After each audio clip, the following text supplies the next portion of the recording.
Okay, let me ask you something. What if everything we thought we knew about recessions was wrong? I'm talking about those really painful times, with job losses and economic slowdowns. What if they aren't a sickness in the economy at all?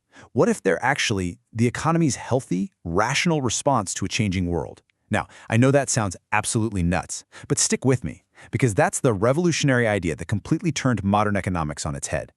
So to really get our heads around this wild idea, we're going to break it down. First, we'll look at how things used to be, the old way of thinking about a sick economy. Then we'll get into the new, revolutionary diagnosis. After that, we'll check out the engine driving it all and the super cool digital tools used to prove it. And finally, we'll talk about the legacy of what's known as the Prescott Revolution. All right, let's set the stage. For most of the 20th century, if you asked an economist, hey, why is the economy in a slump, you'd pretty much always get the same answer. And that was the big question, right? What causes recessions? I mean, you can't fix a problem if you don't know what's causing it. And for a long, long time, everyone thought the answer was pretty simple. The main theory on the block was Keynesian economics. And the thinking went like this. The economy is like a person who's caught a cold. The sickness was a sudden drop in spending, what economists call aggregate demand. It was seen as a market failure, like the system just wasn't working right. So what's the cure? Well, the government had to be the doctor. It needed to step in with stuff like more government spending or tax cuts to get the patient, the economy, back on its feet. But then the 1970s happened. All of a sudden, you had high inflation and high unemployment at the same time, stagflation. And the doctor's old medicine, it just stopped working. So yeah, the old playbook was failing. The field was wide open for a totally fresh perspective. And this is where our main character, Edward Prescott, walks onto the scene. So, back in 1982, Prescott and his partner, Finn Kydland, published this incredible paper. And they didn't just suggest a few changes to the old way of thinking. No, they basically took the old model, tossed it in the trash, and started completely from scratch. They decided to rebuild our entire understanding of macroeconomics from the very foundation. And here is the absolute bombshell they dropped. They said that business cycles, booms and busts, are not failures. Not at all. In fact, they argued that these cycles are the economy's best possible response to whatever's happening in the world. Just let that sink in for a second. A recession, with all the hardship it brings, wasn't a sign the economy was broken. It was a sign that a healthy system was adapting in the most efficient way it could to a new set of circumstances. This idea became known as real business cycle theory, or RBC. And there are two really important words here, real and optimal. Real means the cause has nothing to do with money games or just people's feelings. It's about actual, tangible things that affect our ability to produce stuff. Now, optimal is the part that messes with your head. It does not mean recessions are a good thing. What it means is that when something bad happens, a shock, the recession that follows is actually the most efficient way for the economy to deal with it.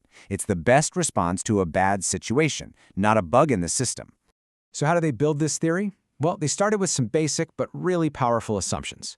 First off, they assumed people and businesses are rational. They try to do what's best for themselves. Second, markets work. Prices adjust and things balance out. And the big one, third, the main drivers of booms and busts are real shocks, actual changes to how productive we can be, not just changes in monetary policy. Okay, so if it's not about people spending more or less money, what exactly is this real shock? What could be so powerful that it moves the entire economy? Well, Prescott pointed to something he called a technology shock. And listen, when he says technology, don't just think of a new iPhone or something. It's way broader than that.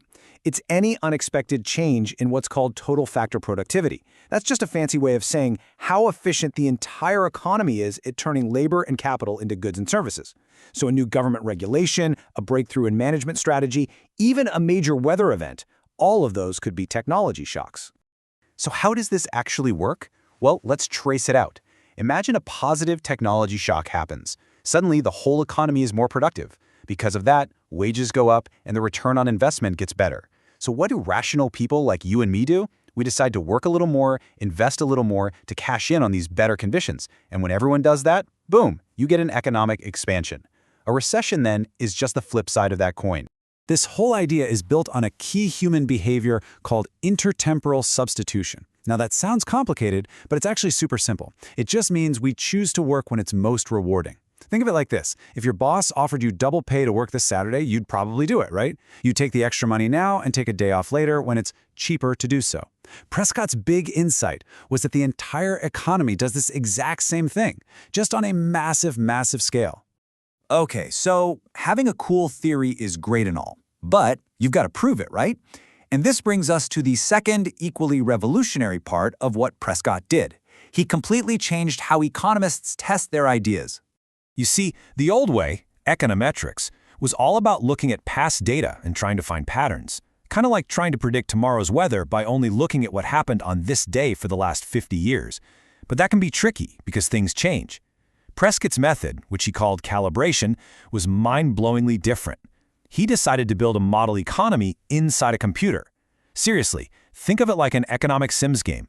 And he built this digital world from the ground up, starting with the decisions of individual people and firms. That's what we call building a model on micro-foundations.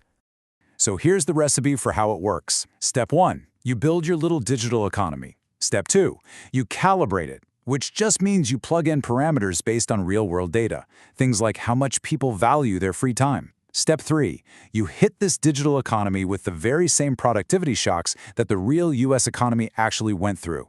And then, the moment of truth. You press play and watch to see if your computer model has booms and busts that look anything like the real thing. So, the million-dollar question, did it actually work? The answer was staggering. Yeah. Keidlin and Prescott's model, which was surprisingly simple and driven by just one thing, those technology shocks, could explain about 70% of the business cycle ups and downs in the post-war US. I mean, think about that. One single factor could explain most of the economic drama we've experienced. For the field of macroeconomics, this was an absolute mic drop moment. Now, when you come out with a result like that, you're going to make some waves. And boy, did it ever. This theory kicked off one of the fiercest and most important debates in modern economics. The criticism came fast and hard. You had heavy hitters like Lawrence Summers, who basically said, "This is crazy." He argued that the whole idea of people rationally choosing to have a recession just doesn't feel right. To critics like him, these were just fancy computer models that had nothing to do with the real world. Prescott, though, had a pretty cool-headed answer. He basically said, look, the problem isn't the method. The problem is that the results are so shocking and unexpected. What his theory really did was question the very need for the government to fix recessions in the first place, and that was a tough pill for many to swallow. But here's the fascinating outcome. While economists still argue today about how important these technology shocks really are, Prescott's methods completely won the day. He changed the rules of the game. Now it's the gold standard that if you're going to build a big macroeconomic model, you have to build it from those micro-foundations we talked about. His work laid the groundwork for the super sophisticated models that central banks and governments use right now to make huge policy decisions. And that brings us right back to where we started, with that really provocative question. Edward Prescott forced the entire field of economics to face an uncomfortable possibility that we're still grappling with. What if we've been looking at this all wrong? What if recessions aren't a sickness we need to cure, but are simply the economy's healthy, rational way of navigating a constantly changing world?